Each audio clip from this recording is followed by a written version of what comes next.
What's up, everybody? Welcome once again to the State of the Union podcast. My name is SDL Yamumo, and today we're talking about mental health, because you can't talk about health without talking about mental health. So karibu sana, and as usual, the usual suspect is here, JR. Mambo vipi? Fresh, JR as usual, the suspect. So we are talking mental health, and we have a guest. Yes, and I thank you for the opportunity. You do the honors to introduce her. Okay. So, SDL amenipea the honors to introduce our guest. But we are our guest the honors to introduce. So, introduce yourself, my friend. I take these honors. Thank you, guys. So my name is Winnie Orodi. I'm a mental health practitioner, and I'm glad to be here on So Podcast. I hope we have fun and get to know more about health. Welcome. We are talking about mental health, and we brought a practitioner. Yes. I don't know what the word means. A practitioner for practicing. Yeah, exactly that. Okay. She's glad to be here, like all guests. I don't know mbona inakuanga common statement to every guest that say I'm glad to be here. So even us, we are glad to be here at the Goodfellas. Yeah. Barbers. Yeah. Goodfellas Barbers. Yeah. The official partners for the State of the Union podcast. Exactly. Yeah. So go check them out. Contacts kama kawaida. What's your Instagram? I'll share it a bit later. And since Valentine's is around the corner, and I'm going to talk to the ladies, and you're thinking, Manze, what can I get my man for Valentine's? You're thinking flowers, you're thinking chocolate, you're thinking, I don't know what you're thinking, but we have an idea for you of what you can do. Unaweza let a man them right here. Goodfellas. Yeah. Check the fake. Yeah. Goodfellas. Yeah. It's a awesome Valentine's gift. Pia unafanywa facial. Man inaitwa manicure. Yeah. It's for men. That's why it's on point. Yeah, so Valentine's usijisota sijui Kempinski nini. Kuja Goodfellas ingaje prices ni za Kempinski.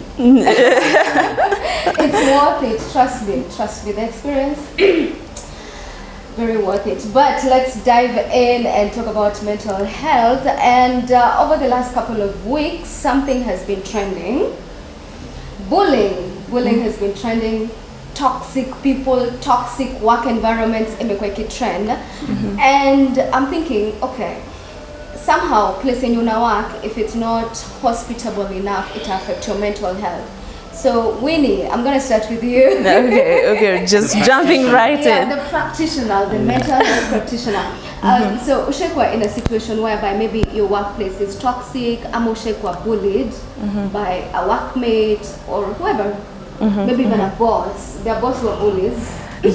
Yeah. I think an incident I can recall just right now, I think it was an example of organizational culture. Let's say you're new in an organization and there's a way people do their things, because every organization iko na culture yake. There's a way you relate with the boss.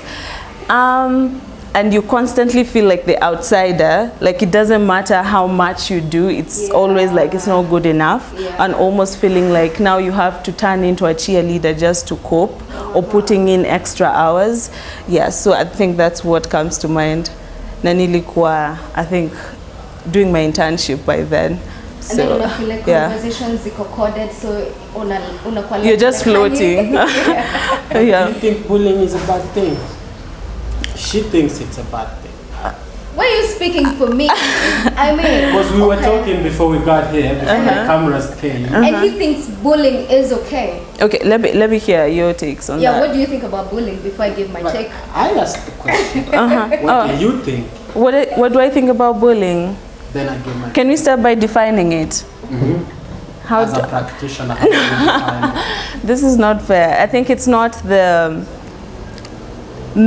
It falls under like causes of mental health issues among most teens, like in school and stuff. Yeah, definitely.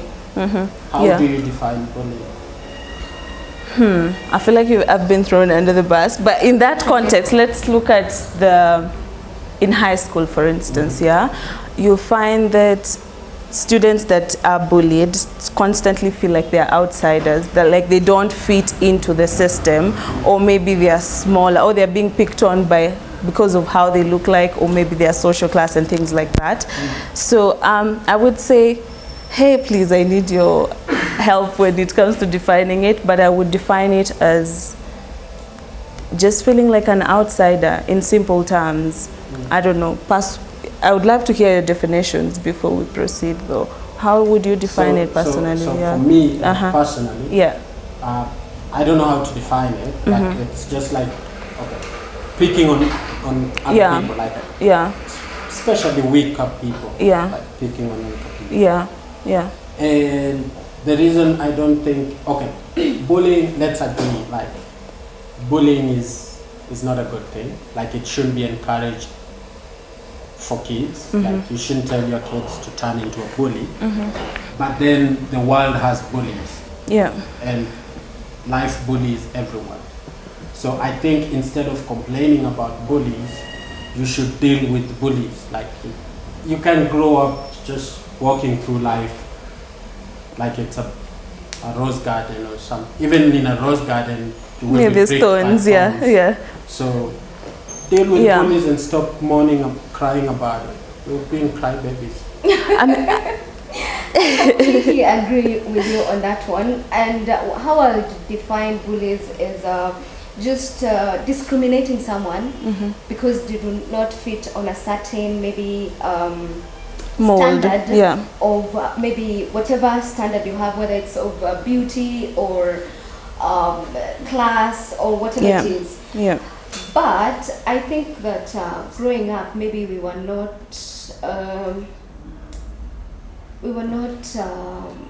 nurtured to deal with bullies. Yeah. And just because what JR is saying, just because you can't eat a lion, don't expect a lion not to eat you. It is definitely, itakula vibaya sana. Yeah. But then, at what point, because not everyone akona ile strength ya ku counter bullies.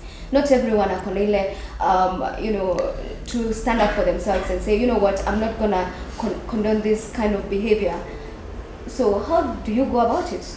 Yeah, I think building on how you're defining this, so there's elements of you're being picked on because you stand out, or there's something that makes you not belong to the in-group. There's a lot of prejudice, discrimination. Exactly. I mean, bullyism continues, it just takes different forms. It becomes classism, it becomes racism, it becomes ethnicity, us versus them in Kenya. Yeah. So, I would say we cannot say that, okay, I like what you're saying about we should prepare to deal with bullies, but I think that's why we have structures in place, because yes, survival for the fittest, but we need, if we go to survival for the fittest, then there's a sense of anarchy. Yeah, then the strongest people always take advantage of the physically weak, and that physically weaker person could have something to offer. But sorry. Yeah. I'm not advocating for survival for the fittest. Okay. But I'm advocating for when we have these dangerous situations, like when you go through life and you face these difficulties on and on again. They tend to build you into a better person. Yeah. Like you have a better way to deal with situations than someone who hasn't faced, like who has been protected from all these negative things the entire life. Yeah. So for me, I'm not talking about, like when I talk about bullies, like, okay, let's take the situation happening on Twitter right now. Yeah. There's these two females who apparently they are the most bullies in Kenya. And not to take anything away from women bullies, but as a guy, if you go on Twitter and tell people you are bullied by a female, like, seriously, we are the bullies.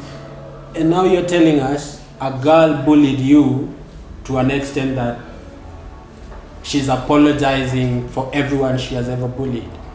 Okay, let's talk about what you would call classism or anything. Yeah. If you come to the office and then you start making fun, because I saw someone said that she was making fun of how he dresses and stuff like that. And what he ate Like- for lunch, yeah. Like how I dress is me. Like it has nothing to do with anyone else. Yeah. It's just me. Yeah. If I can't afford Versace or Gucci, I will go buy River Road Versace or Versace and rock that to the best of my ability. I like Yeah. that. Mm. So for me, I think you give the bullies the power to bully you. Yeah. Because most of the time, bullies just tend to say hurtful things. Yeah. Yeah? But Yeah. when they say hurtful things, and then you take them as hurtful things, then there is a very high chance that you remain down there. Yeah. Can I ask this? Have you ever been a bully? Are you asking me if I've been I'm a asking bully? both of you. You No, know. it's a yes or no. Oh, there is been no a fair. bully? It goes for you too. Okay, fine. Let's Yeah. start with Winnie. Oh, what? Can Have you I been a bully? explain the yes or no? Just say yes or no. We and then will give Yes. we will give it time to explain. Yeah. Okay. Yes, I have been a Let me bully. start with a softer question and say, have you ever been genuinely nice to someone for no apparent reason? Definitely. How about you? Sure. Okay, have you ever been mean to someone for no apparent reason? Well, there was a reason. It just wasn't. It's a yes or a no, and then you can explain later. Okay, have I been? Bully Yeah. Okay, they did not deserve that. No, it's a yes or a no, and then Yes, you I explain. have been. Yes. Yeah, it's a yes. I am a bully. So it's a yes for us all. So we've been mean to someone for no apparent reason. We've been nice to people for no apparent reason. But also, have you ever been nice to someone because you wanted a favor in return? Absolutely. Sure. So back at home, wherever you're watching, let us know how you've answered yes to all the 3 questions. I'm going to say no to some of the questions, or what's your view on this conversation for today? Let's hear Winnie's explanation. Yes, finally, thank you. Okay, so I have. Which one are you explaining first? If Which I one have been, if you've been a bully to If- someone. if And I mean have to been- someone, yeah. Why did Yes. you bully that person? I didn't consciously do it. It's my internal state was not right. I was projecting, so I was expecting too much and forcing issues from this particular person. And looking back, after I had my own stress, and I was feeling like it's everybody else not doing their job, so I was expecting so much from them in such a short time. Yeah. Glad you said that. I'm Yeah. sorry to cut you short, but what you've mentioned Yeah. and what you've explained, it was self-awareness. Yeah. So many a times, and maybe if you talk to a lot of bullies or takwambia, they might deny the fact that they are mean or bullying someone because they lack self-awareness. Yeah. Ile conscious awareness, yeah. Oh, whatever I did was wrong, and maybe I could have done right. Right. So I'm glad uli patako, to be like that. But Yeah. your situation, sometimes you do intentionally. Yeah, sometimes you just have to You're just a bully. you just have to exercise your dark side. Sometimes you just need to be evil, to balance out the scale. Like you just wake up and intentionally decide, You just wake up and decide, okay, today this is how I'm let's see what feeling. happens. Yeah. You just be mean for no reason, But I think you're being honest. I think yeah? you're being honest because Yeah. sometimes the same way to tumesema, like sometimes you can be nice to someone for no apparent reason, and sometimes you just want to be mean, bully. It's an exercise. Yeah. You just Yeah. want to find out what would happen if I was mean. Yeah. And okay, so it's not evil. It's not like being evil to someone, but Yeah. there's something we were talking about, like there's a sadistic bully, someone who just wants to see you in tears, Yeah. and then there's what we might call bully, but then someone is just having fun. There's teasing you, and I think that what you're talking about, it's subject to interpretation. You could feel like you're just teasing this person, but again, if is this person your peer, if you're doing it to your peer, then it can come off as teasing. But if you're doing it to someone that is less than, or younger than you, then it can come off as bullying. And that's why I think a boss of mine was telling me that a lot of male CEOs don't know when they are being like sexual comments. They think they are complimenting women, and yet they're being, you know, they are throwing around very inappropriate comments. And for them, when you honestly sit down with this person, he's a respectful man coming from has a good family, and he thinks he's appreciating this new intern.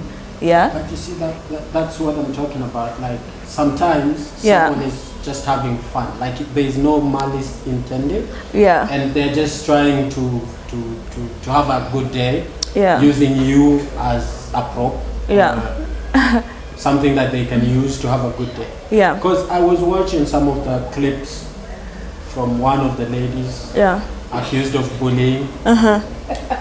And she told his artist, like, okay, so she was doing an interview. Right. And then she asked this artist, like, did you bring me a gift? Because every guest I have on the show always brings me a gift. And so the artist was like, no, I brought you my album. And she was like, no, I don't need your album. I won't listen to it. I want the gift. But then someone takes it as bullying. But I don't think she wouldn't, if she wasn't live on radio. Yeah. Then you would say, okay, she had malice to it. Yeah. But you can tell she was just having fun. Yeah, yeah. But then we are soft generation, so. But you see, everything you do, someone will interpret it in based on their context. Yeah, yeah. So, but I think that's the thing, though. You could just face someone, like when I tell you something mean. Yeah. You could just face me at the moment and tell me, JR, you're being mean. Yeah. And then I would explain myself and be like, no, I'm sorry if you feel that way. Yeah. But I was just trying to make fun of the situation. Yeah. But that's because I know you. I would say we are peers, we are colleagues, we are at that level. Someone else could be intimidated by you and they would take that personally, like a personal attack, you know? And that's where the bullying starts. People take it personally when people feel a certain type of way because of what they're being told or how people treat them, and that affects their mental health. Yeah. See, okay. I was born and raised in the slums. Okay, so bullying to us is different. Like there's borderline jokes. Yeah. Those jokes that could be interpreted as Isa Sanimatus. You see? Yeah. But then there's always a way to let someone know you are on borderline jokes. And if you go beyond this, we're gonna have a problem. So I think it is more important for people to grow a spine, like just be a grown up.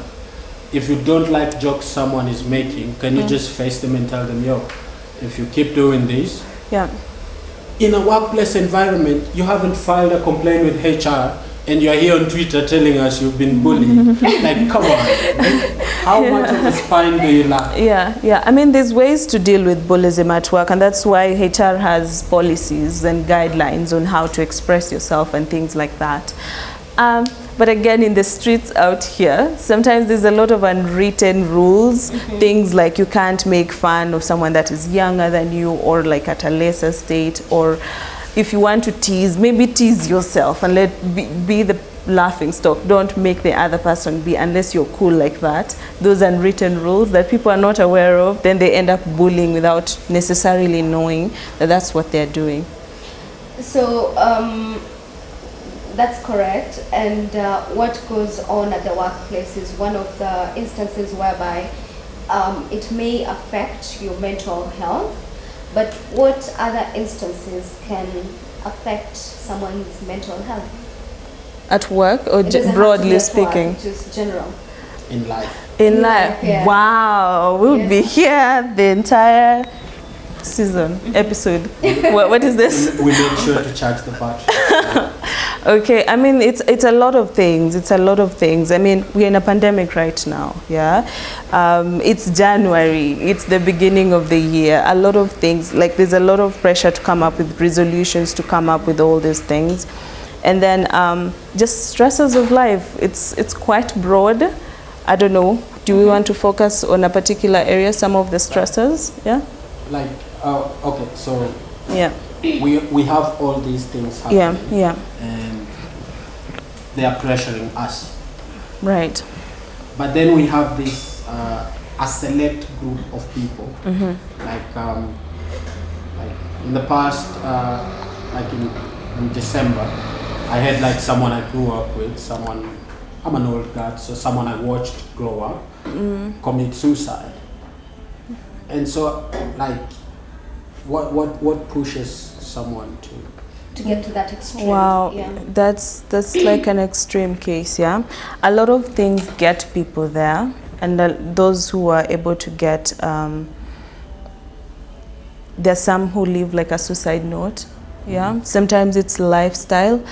But when we look at human beings, there's that innate drive to just, the way the brain is wired, we are pro-life. Like, you'll avoid pain, you'll avoid danger, you'll avoid that. So when you get to the point where your brain is telling you, you're actively seeking, putting yourself in harm's way, then a lot of things are not going right. Yes. So, and again, it varies. There's not one single cause. So you could find some people go with undiagnosed mental illnesses. Sometimes it's just pressures of life. But there's that feeling like, a lot of people don't want to kill themselves, actually. They just want their life as it is to end.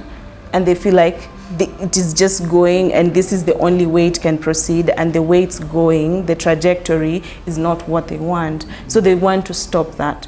So a lot of them, actually, when you look at a lot of people that commit suicide, they do it at a time when there is a possibility to be rescued, like around their friends, or, you know. Yeah, okay. Yeah. So there's always that hope that someone could find me before it's too late, or something could be done. But it's just that they don't like their life, how it's going. Yeah. So then how do you, because in life you're assured that kutakuwa na stress, Yeah. you'll be stressed, people are likely to treat you unfairly, people are likely to be mean to you. I mean, there's all sorts of things in this life. Right. So how do you gauge your mental health to know that, okay, on this trajectory, I am headed for disaster? Yeah. How do you gauge that your mental health is not okay? Yeah, I think that's a really great question. And I think that's where we should start. And I think you already alluded to it when you said self-awareness.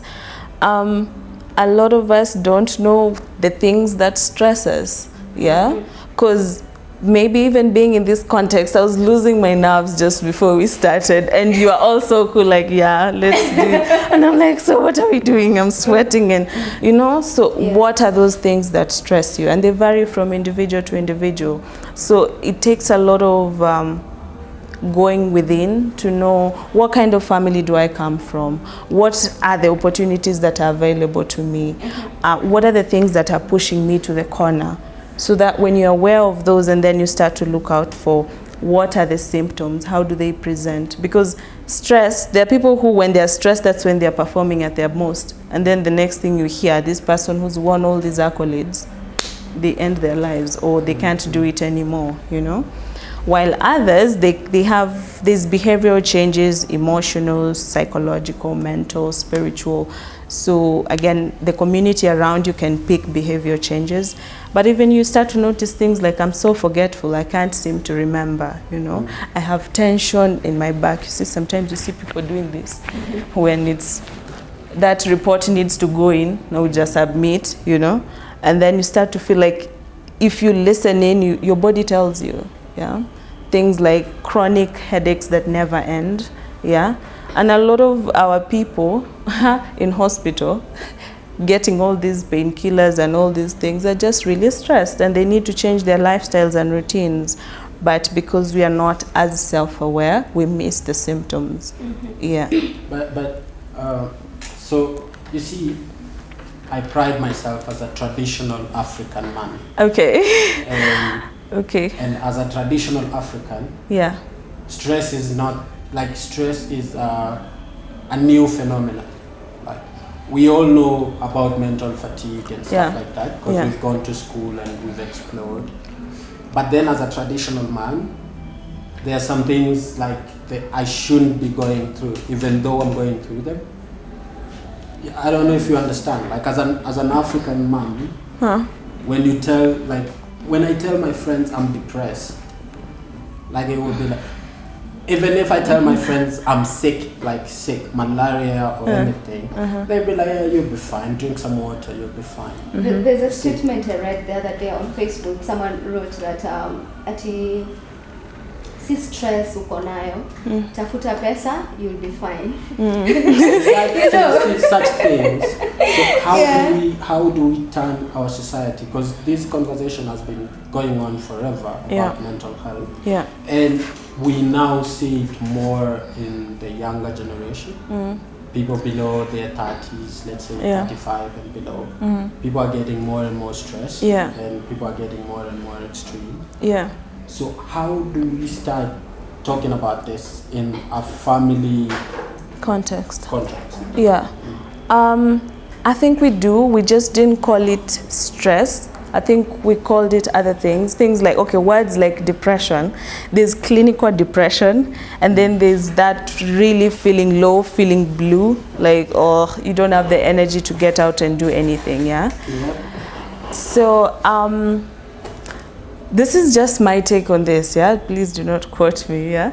I think it feels like... I feel like young people right now, it's not that people are getting more depressed and stressed. It's just that people now have the language to express it. And we have social media that you can say, I'm depressed, and put it on your status, and 500 people, 1,000 people can see it. Before, you'd be stressed and maybe you're just feeling like, nasikia niko na pressure. You actually, in projects, when I work in the community, when you don't ask people what is stress, you ask them, for instance, you give them a case in point, you tell them, let's say, school fees ijalipwa, rent ijalipwa, nini, what do you feel?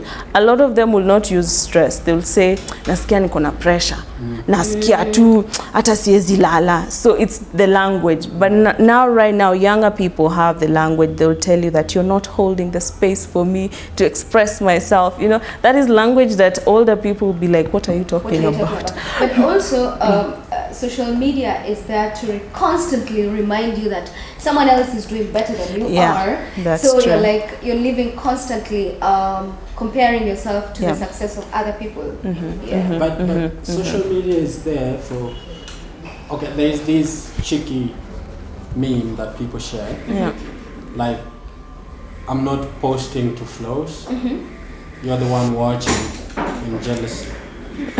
So, like, we might take a video here and then post it on Instagram. And say nothing. Just hashtag SOU podcast. Go hashtag.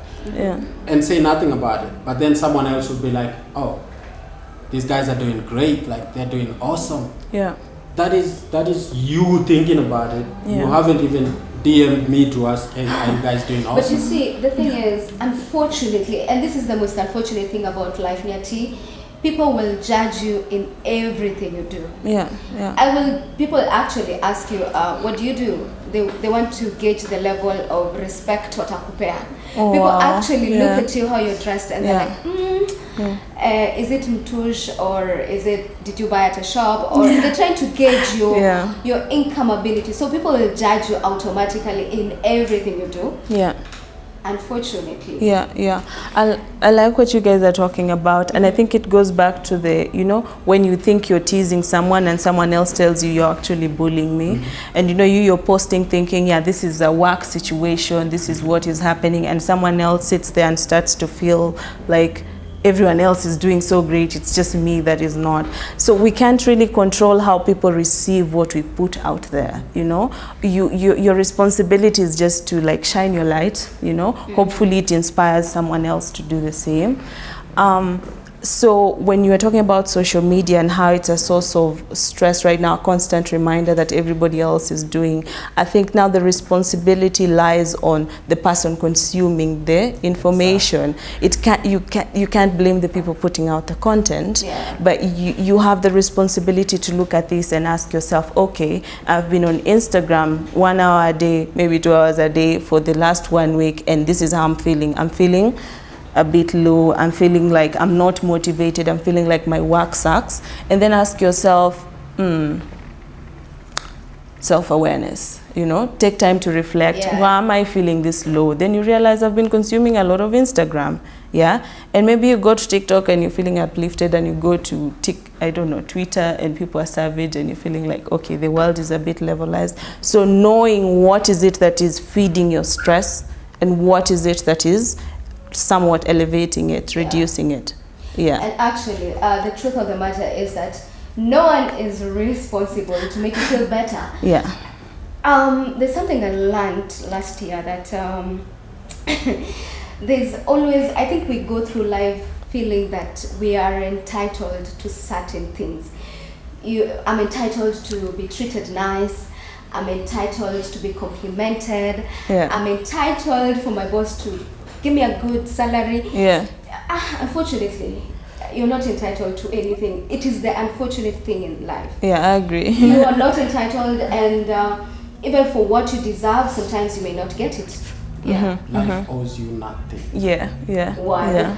That's a tweetable comment right there. Yeah, Hashtag yeah. tweet. Yeah. No Yeah. one owes you anything. Yeah, and I think it's one of the lessons that I actually learned from my previous, you know, when you've been an intern for so long, and then you get a contract and you're so excited, and then you look at the pay and you're like, I deserve more. I know, right? I deserve more. I've been working so hard. That is the Instagram mentality. Everyone is just like, I deserve better. Yeah, you should work harder. Work harder. Well, I was working harder,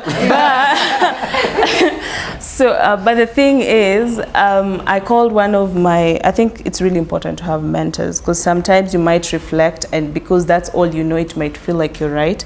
So I called one of my financial mentors, and so I was telling her, she listened to me as I ranted for like 30 minutes, explaining to her how this should be doubled. She was like, what if they decided not to give you the contract? I was like, oh shit. Well, And that's a very important comment you've made, because Yeah. I think in life you need people you can talk to about Yeah. different things, whether Yeah. it is your work, Yeah. relationships, Yeah. whatever it is. yeah. So, Winnie, Yeah. you brought up something and it just triggered like a question in my head. Right. So, what role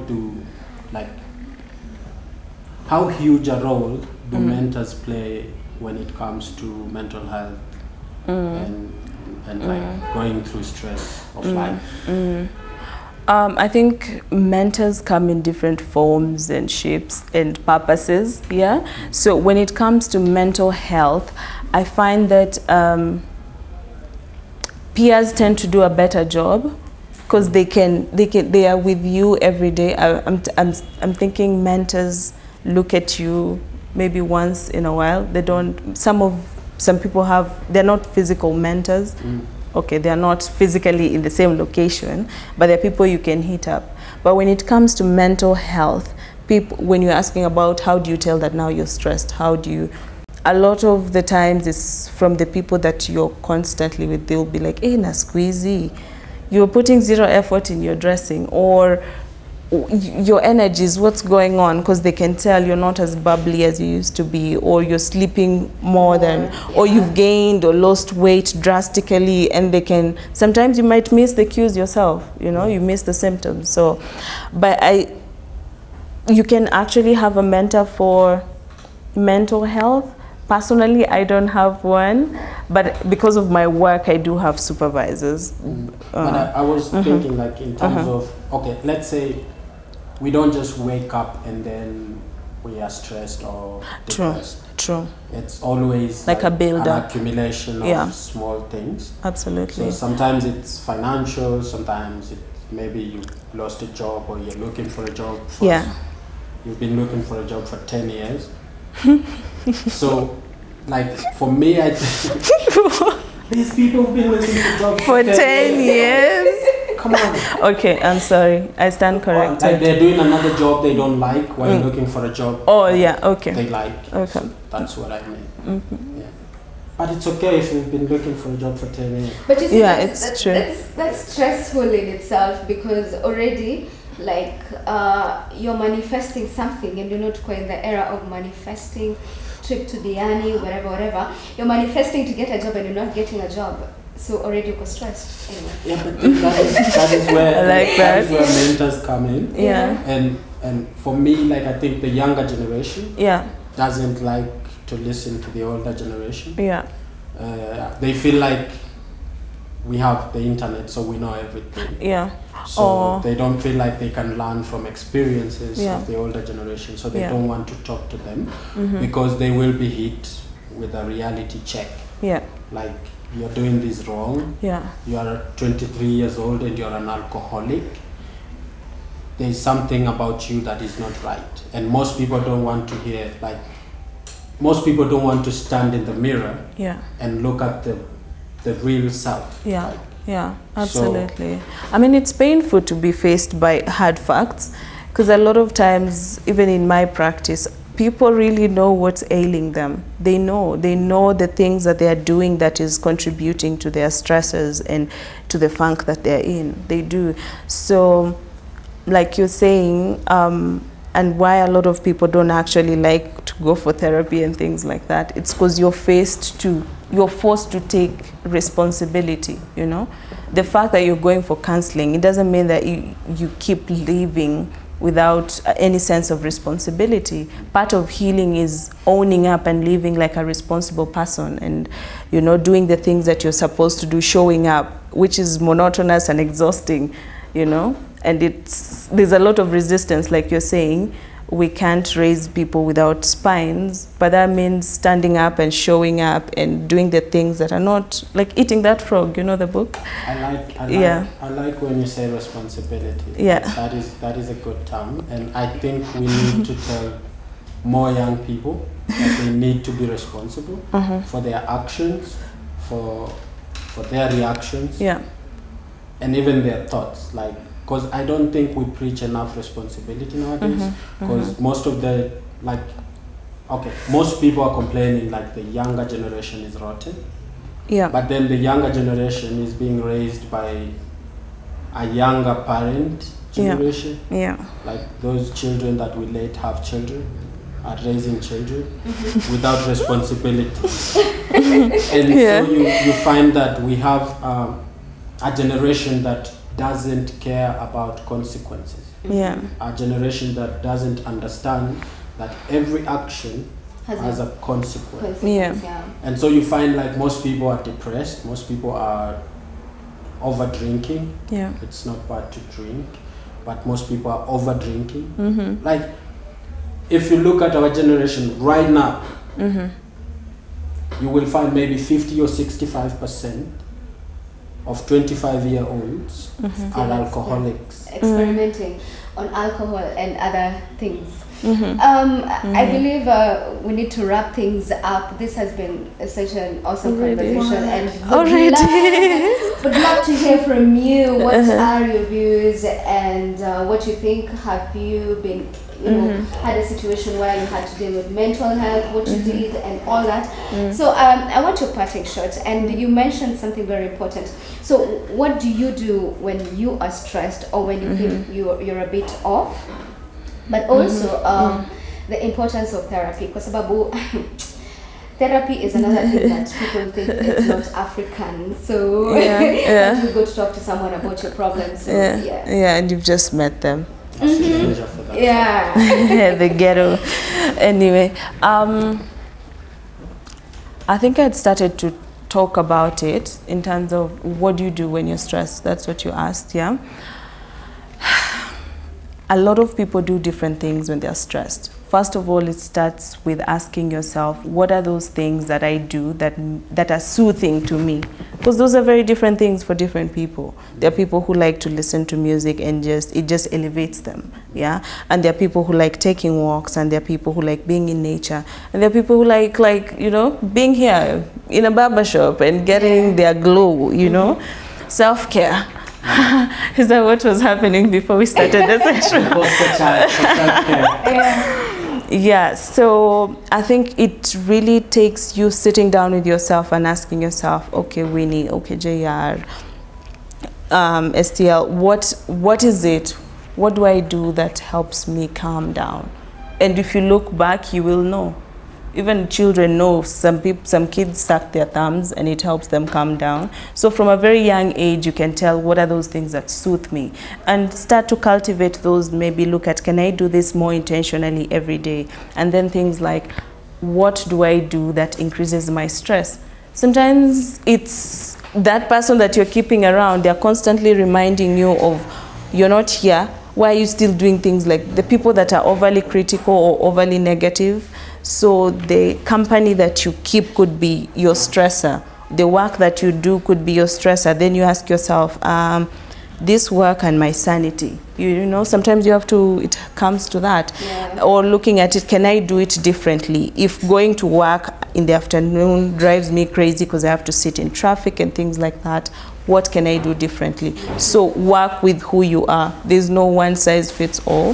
So a lot of just reflecting and looking at what works for me. Okay. Yeah. And therapy? Therapy. What about it? What do you guys think about therapy? Why is it important? Because then you get to do something that is guided, yeah? Because a lot of times you might look back and feel like you're putting in all the effort, you're doing your best, you're showing up, but somehow you're still not feeling right. So it helps to sit with a specialist who listen to what you're saying and be able to pick out the blind spots that you have. And friends sometimes can do that. They could tell you, hey, by the way, Minonanga, why you, when this person is always talking to you, and then you end up in this violent verbal conflicts, you avoid to, and maybe you actually need to learn how to communicate better. So in therapy, it's easy to pick out those blind spots. Okay. Yeah. Thank you so much, Winnie, for your input, and JR, your parting shot, and also something that you had to do to eliminate. I'm sure you've been bullied, but just to deal with the tough life. It's hard to bully me. But someone has been mean to you. Someone has been toxic. Growing up in the ghetto, like it's stress in itself. So you have to hurdle, like there's always this constant need to join a gang or stuff like that, and then there's poverty, of course, so you have to deal with that. So for me, it's something I cultivated a while ago. When I start feeling like I'm getting stressed or something like that, I just focus on working out. Like I run like 26-30 kilometers at a go and stuff like that. So I push myself into the pain, the physical pain, so that it can release the mental pain. Because then sometimes, the reason I find running helpful to me, it's because the first 3, 4, 5 kilometers, they are painful. Yeah. Like really painful. But then after that, after you keep telling yourself it's 26, we are supposed to do 26 and not 6. So you have to keep going, and you have to stop thinking about it's painful now.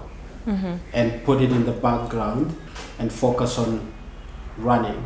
So it helps me even in life. Like sometimes we try things and they don't work out, and we are just like, okay, right now it's painful, but I have to keep going, because the focus is not this pain here, but what is coming after. So it just helps me develop that strength of focusing on the future. Yeah, to build the resilience. Awesome. Awesome conversation right there. And you haven't told us what you do. I'm what sure you get stressed. May I have perfected the art of kujipenda, by the way. Jipende. Love yourself, self-love. What does that look like though? Yes. What does it mean? It means just treat yourself, love yourself, let other people just confirm whatever, because it's not anyone's responsibility to make you feel nice. So start by making yourself to feel nice. So what do you do to make yourself feel nice? I gift myself nice things, like retail therapy. Like I always think about sometimes when I'm stressed, and maybe most of the times when I'm feeling a bit low, it's because of money. So when I'm feeling like that, I'm like, hey, if I died right now, someone would inherit my money. So let me just spend it. My money. That's amazing.